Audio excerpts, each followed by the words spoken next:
Lecture number 4 is about NFPA diamond. NFPA diamond एक तरह का सिंबल होता है जो केमिकल के बारे में कुछ इंफॉर्मेशन प्रोवाइड करता है। इस डायमंड में 4 कलर के सेक्शंस आपको दिख रहे हैं, रेड, ब्लू, येलो और white. So starting from red colour का जो बॉक्स है वो फायर हज़ार्ड डिनोट करता है। यहाँ पर फ्लैश पॉइंट्स के बारे में जानकारी देता है। अगर इस रेड स्क्वायर में 0 लिखा हुआ है तो वो केमिकल बर्न नहीं होता है, इट विल नॉट बर्न। अगर रेड स्क्वायर में 1 लिखा है तो अबव 200 डिग्री फ़ारेनहाइट वो बर्न होगा, यानी उसका फ्लैश पॉइंट 200 डिग्री है। अगर रेड स्क्वायर में 2 लिखा है तो बिलो 200 फ़ारेनहाइट वो बर्न होगा।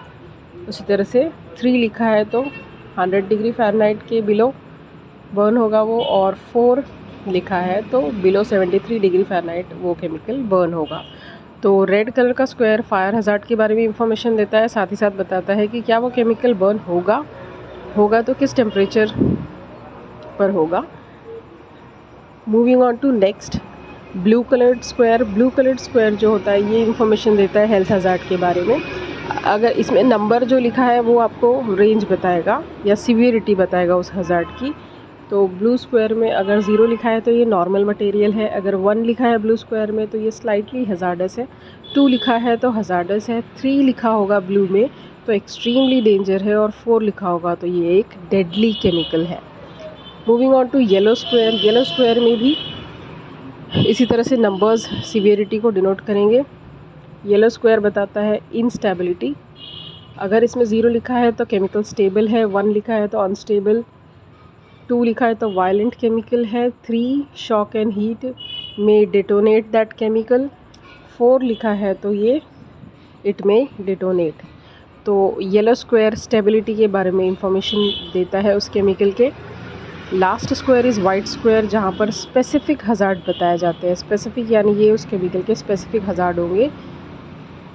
तो वाइट स्क्वायर में कुछ सिंबल बने होते हैं, कुछ शॉर्ट फॉर्म लिखे होंगे, जैसे अगर वहाँ OX लिखा है तो इसका मतलब है कि वो केमिकल ऑक्सीडाइज़र है। अगर वहाँ पे एसिड लिखा है तो कंटेनर में एसिड है, अगर ALK लिखा है तो वो एल्कली है, COR लिखा है वाइट स्क्वायर में तो वो कोरोसिव केमिकल है, और W लिखा है with a line intersecting it, जैसा इस डायमंड में दिख रहा है वाइट स्क्वायर में, तो उसका मतलब है कि use no water.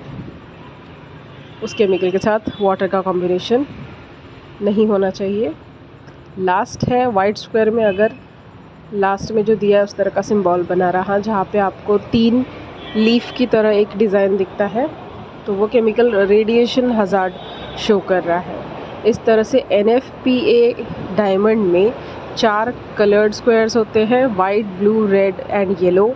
White specific hazard बताता है, ब्लू हेल्थ हज़ार्ड बताता है, रेड फायर हज़ार्ड बताता है और येलो इनस्टेबिलिटी बताता है। यहाँ पर जो नंबर्स लिखे हैं वो सीवियरिटी बताते हैं। अगर 0 है तो वो हज़ार्ड बहुत कम में है, कम मात्रा में है या फिर नहीं है। अगर सीवियरिटी 0 से 1 है, 2 है, 3 है, इस तरह से बढ़ रही है तो वो हज़ार्ड टूवर्ड्स डेंजर जा रहा होता है। इस तरह से रेंज दी है। तो कंटेनर्स पे या केमिकल्स पे जब भी आपको इस तरह का डायमंड दिखता है तो आपको उसकी इंफॉर्मेशन कलेक्ट करनी है कि वो क्या डिनोट कर रहा है। अब हम एग्जांपल देखते हैं कि कैसे कंटेनर पे दिखने वाले सिंबल्स और NFPA डायमंड को देखकर हम केमिकल का नेचर समझ सकते हैं। यहाँ पर मिथेनॉल का कंटेनर है जिसमें NFPA डायमंड में 231 लिखा दिख रहा है, और वाइट सेक्शन में कुछ नहीं है, मतलब इसमें स्पेसिफिक हज़ार्ड कुछ भी नहीं है। येलो में 1 है, मीन्स ये अनस्टेबल है। 3 लिखा हुआ है रेड जोन में, मीन्स इसका फायर हज़ार्ड 3 है, यानी ये 100 फ़ारेनहाइट के बिलो फ्लैश पॉइंट शो करता है। और ब्लू स्क्वायर में 2 लिखा है, मीन्स ये हज़ार्डस है। नीचे 3 सिंबल्स दिख रहे हैं हज़ार्ड सिंबल, जो फ्लेमेबल, डेंजर और कार्सिनोजेन को डिनोट करते हैं। फ्लेम बनी हुई है, स्कल एंड क्रॉस बोन्स है और कार्सिनोजेनिक का सिंबल है। तो इसी तरह से कंटेनर से आपको रीड करना आना चाहिए। सेकेंड एग्जाम्पल है इथेनॉल का, जहाँ पर अगेन NFPA डायमंड में 230 लिखा है। ब्लू में 2 मीन्स हजार्डस है, रेड में 3 मीन्स ये बिलो 100 फ़ारेनहाइट फ्लैश पॉइंट दिखाता है, येलो में 0 मीन्स ये स्टेबल है और वाइट में कुछ नहीं है मीन्स इसका स्पेसिफिक हजार्ड कुछ भी नहीं होता है।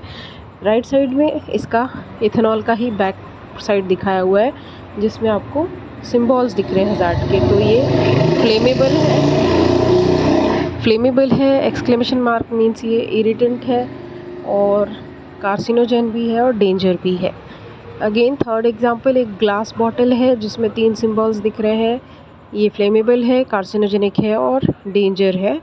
तो इस तरह से आपको सिंबल से समझ में आना चाहिए कि अंदर जो केमिकल है वो किस नेचर का है।